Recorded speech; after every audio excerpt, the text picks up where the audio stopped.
Jadi di sini ada soal, itu sudah ada gambarnya. Nah, sebelumnya kita gambar terlebih dahulu, kemudian nanti kita uraikan. Ini M-nya kan 4 kilo. Kemudian ada F-nya itu ke sana, ke atas samping kanan. Kemudian ini membentuk sudut 37.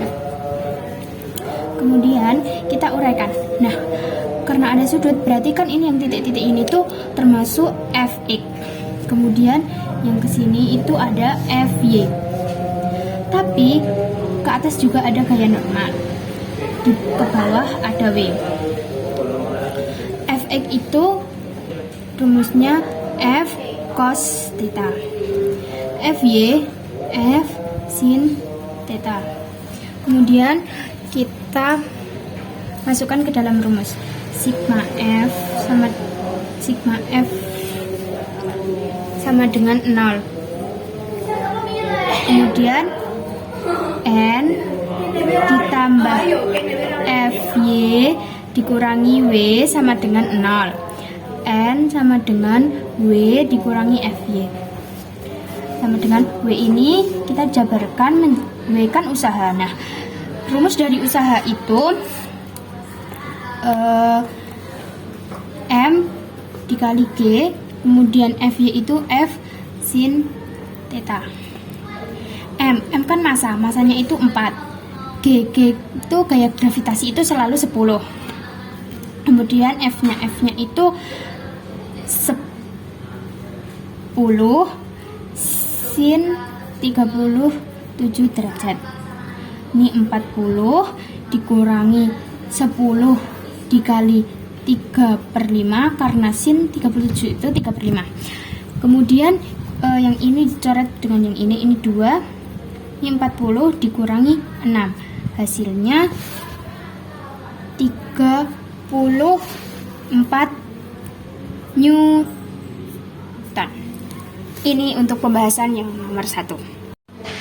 Kemudian untuk soal nomor 2, kan ini soalnya diketahui tetanya 53 derajat, μk-nya 0,5, masanya 15 kg, kemudian μs-nya 0,6. Nah, untuk menentukan gaya gesek, langkah pertama yang dilakukan adalah menguraikan gambarnya. Kita uraikan dulu. Di sini ada gaya normal, kita tulis N, kemudian ke arah bawah itu ada W. Nah, W ini kita ada 2 bagian, W sin theta dan W cos theta. Pertama, untuk menentukan gaya gesek, kita mencari gaya normal. Gaya normal rumusnya adalah sigma F sama dengan 0. Nah, sigma F ini adalah yang searah sama dengan N. Nah, ini kan ada N dan W cos theta. Kemudian karena ini searah tapi berlawanan, jadi dikurang N dikurangi W cos theta sama dengan 0. Nah, maka N sama dengan W cos theta. Kemudian W itu massa dikali dengan gravitasi, massa kali gravitasi dikali cos 53. Massa kali gravitasi, masanya 15 dikali dengan 10, kemudian dikali dengan cos 53, itu adalah 3/5. Nah, 150 dikali 3/5 itu bisa dicoret jadi 30 kali 3 sama dengan 90 Newton.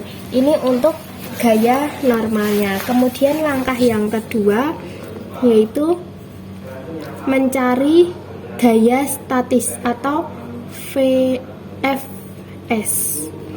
Fs ini rumusnya adalah mu S dikali N. Diketahui mu S-nya 0,6, maka sama dengan 0,6 dikali gaya normalnya 90. 0,6 dikali 90 sama dengan 54 Newton.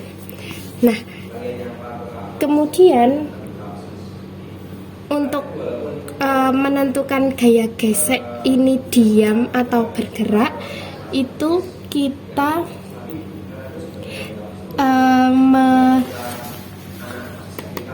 mencari F. F-nya itu yang W sin theta. W sin theta. Nah, W-nya tadi kan 150 sama dengan 150 sin 53 sama dengan 150 dikali sin 53 itu 4/5. 30 dikali 40 sama dengan 120 Newton. Nah, karena ini 120 kemudian ini 54, maka diketahui F itu lebih besar dari Fs, dan ini dinyatakan bergerak. Bendanya itu bergerak, maka gaya gesek dari ketentuan F lebih besar dari Fs itu Fg sama dengan Fk. Fk itu gaya kinetis. Jadi untuk mencari gaya geseknya, Fg sama dengan rumus dari Fk, yaitu Mk kali gaya normal, sama dengan Mk nya tadi kan 0,5 dikali gaya normalnya 90 sama dengan 0,5 dikali 90, 45 Newton. Jadi gaya gesek dari benda ini adalah 45 Newton. Lanjut untuk soal yang ketiga. Sebuah sepeda melaju menuju tiang di depan yang jaraknya 16 meter dengan kecepatan 8 meter per sekon. Gaya yang diberikan sepeda agar berhenti sebelum tiang adalah 120 Newton. Nah, pertama-tama kita harus menggambar dulu untuk memudahkan dalam menjawab soal. Di sini ada sepeda melaju menuju tiang. Jaraknya 16 meter. Kemudian kecepatan awalnya itu 8 meter per sekon. F atau gaya yang diberikan 120. Nah, karena di sini ada kata berhenti, maka Vt atau kecepatan akhirnya itu sama dengan 0. Kita jawab yang A. Percepatan. Dalam mencari percepatan kita membutuhkan rumus GLBB yang ketiga, yaitu Vt kuadrat sama dengan V0 kuadrat, dan karena berhenti maka diperlambat, dikurangi 2AS. Nah, Vt diketahui 0 sama dengan V0 nya 8 kuadrat dikurangi 2, percepatannya itu kita tulis A, kemudian jaraknya 16. Nah, 0 sama dengan 64 dikurangi 2 kali 16, 32A. Kemudian kita pindah ruas 32A nya, 32A sama dengan 64.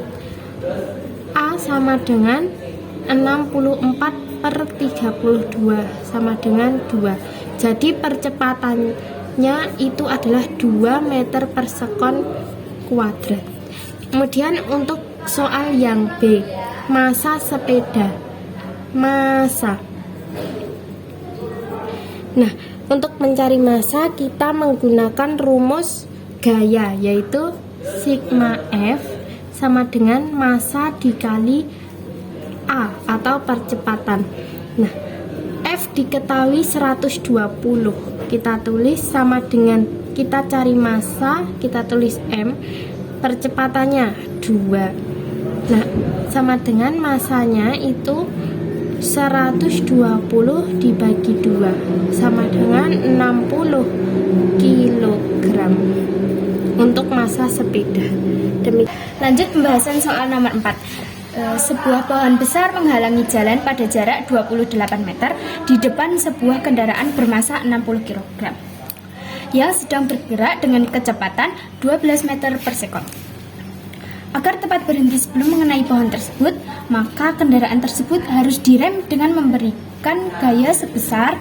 Nah, jadi pertama kita harus menggambar terlebih dahulu agar mempermudah dalam menjawab soal. Nah, di sini ada kendaraan.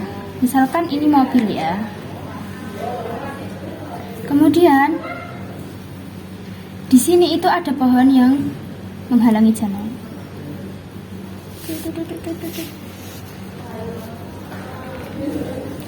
Kemudian kendaraan ini bermassa 600 kg dan jaraknya ini 28 meter dengan kecepatan awal itu 12 meter per sekon.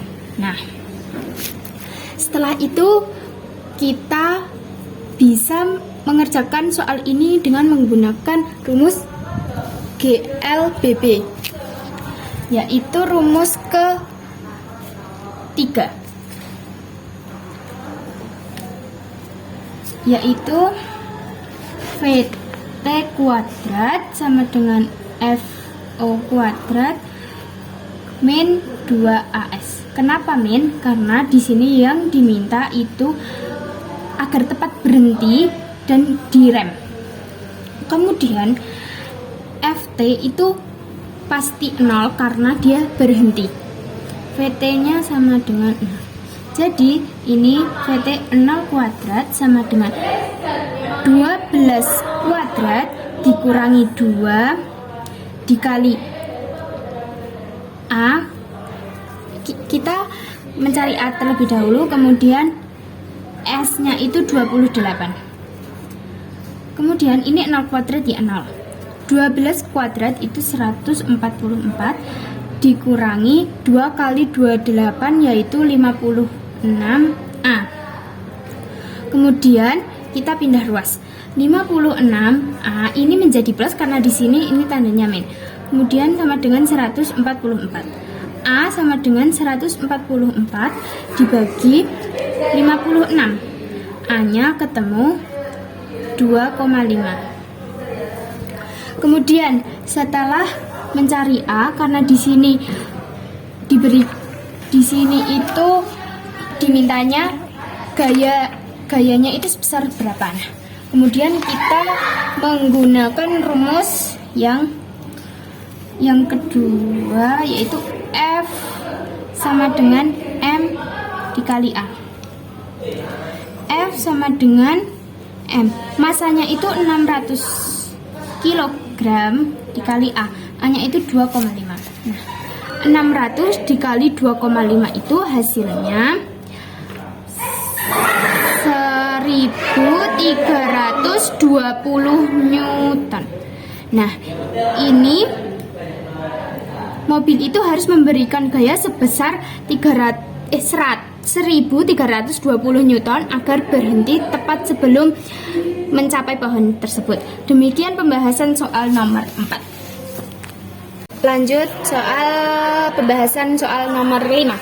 Jadi benda di atas itu memiliki bidang datar licin dengan massa 55 kg dan dipengaruhi gaya sebesar 20 Newton, membentuk sudut 60 derajat terhadap horizontal. Jika percepatan gravitasi 10 meter per sekon kuadrat, maka percepatan percepatan dan perpindahan benda setelah gaya bekerja 5 sekon adalah, jadi ini yang ditanyakan itu yang pertama A itu percepatan. Biasanya percepatan itu dilambangkan dengan A. Kemudian yang B itu perpindahan, itu S. Kita masuk kepada yang A terlebih dahulu, yaitu percepatan. Kita menggunakan rumus sigma F sama dengan M kali A. Sigma F-nya ini menggunakan, jadi sebelum kita masuk ke ini, kita harus menguraikan gambarnya terlebih dahulu. Nah, di sini itu ada F1X sama dengan F1X cos 60 derajat. Di sini juga ada F1Y sama dengan F1Y sin 60 derajat. Kemudian sigma F-nya ini menggunakan yang ini, yaitu F1X sama dengan M dikali A. F1X itu kan F1X cos 60 derajat sama dengan M kali A. F-nya itu 20 dikali cos dari 60 derajat itu setengah sama dengan M-nya itu massa, berarti 5 dikali A. Kenapa kok dikali A? Karena kita mencari percepatan, dan percepatan di dalam soal itu belum diketahui, jadi kita A. Kemudian ini 20 sama 2 ini disederhanakan, dicoret-coret, ini menjadi 10. Ini 10 sama dengan 5A. Kemudian 10 per 5 sama dengan A. A sama dengan 2. Jadi percepatan untuk soal di sini itu ketemunya 2. Kemudian setelah diketahui percepatan, kita bisa nih mencari perpindahan. Perpindahan itu menggunakan rumus GLBB, rumus kedua, yaitu S sama dengan F0 dikali T plus setengah AT kuadrat. FO-nya itu tuh 0 karena di sini itu tidak diketahui kecepatan awalnya. Kita tuliskan 0, kemudian T. T-nya itu kan kita ditanyakan setelah gaya bekerja 5 sekon. Berarti ini T-nya 5. Ditambah setengah A-nya itu 2, T-nya 5 kuadrat.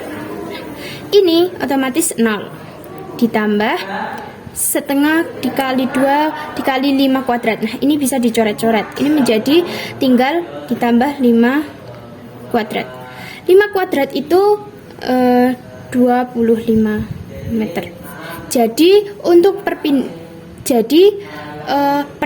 dengan percepatan gravitasi sebesar 10 meter per sekon kuadrat, memiliki percepatan sebesar 2 dan perpindahannya itu 25 meter. Terima kasih.